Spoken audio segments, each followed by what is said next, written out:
Childhood environment. A person's journey toward crime often begins long before they ever break the law. The environment they grow up in shapes how they see the world, how they solve problems, and how they react to danger.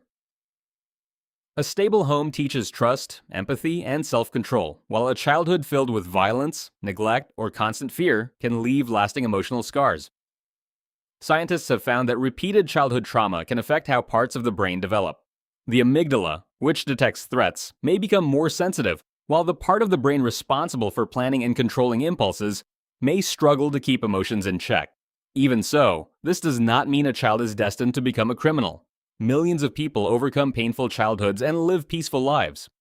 Childhood simply creates the first conditions that can increase risk later on. Peer influence. As children grow into teenagers, friends often become more influential than family. The need to belong is one of the strongest human instincts, and the brain becomes especially sensitive to social acceptance during adolescence.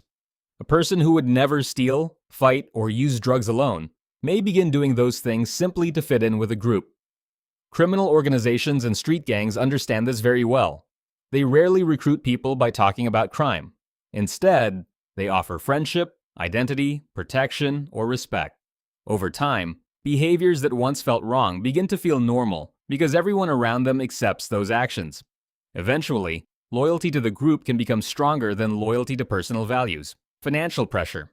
Throughout history, poverty and financial hardship have been linked to many forms of crime. Losing a job, falling into debt, or struggling to feed a family creates enormous stress that affects the way people think. Researchers describe something called a scarcity mindset, where the brain becomes so focused on immediate survival that long-term consequences fade into the background. This does not mean poverty causes crime.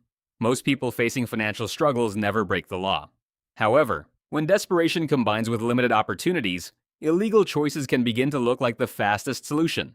Theft, fraud, robbery, and other crimes often grow from moments where survival seems more important than following the rules.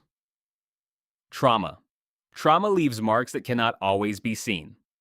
People who survive abuse, war, violence, or severe neglect often carry those experiences long after the events have ended. The brain can remain trapped in a constant state of alertness, treating ordinary situations as potential threats. This makes it harder to trust people, control anger, or think calmly under pressure. For some individuals, aggression becomes a learned survival strategy because it once helped them stay safe. Still, trauma alone does not create criminals. The vast majority of trauma survivors never commit violent acts. Trauma increases vulnerability, but it is only one piece of a much larger picture. Substance abuse. Alcohol and drugs have influenced criminal behavior for centuries because they change how the brain makes decisions. Some substances lower inhibitions, reduce self-control, and increase aggression within minutes. Others slowly create addiction by changing the brain's reward system. As addiction grows stronger, obtaining the substance can become more important than work, family, or even the law. Many crimes connected to addiction are committed not out of hatred, but out of desperation to satisfy an overwhelming craving. Recovery is possible, but untreated addiction remains one of the strongest factors associated with repeated criminal behavior.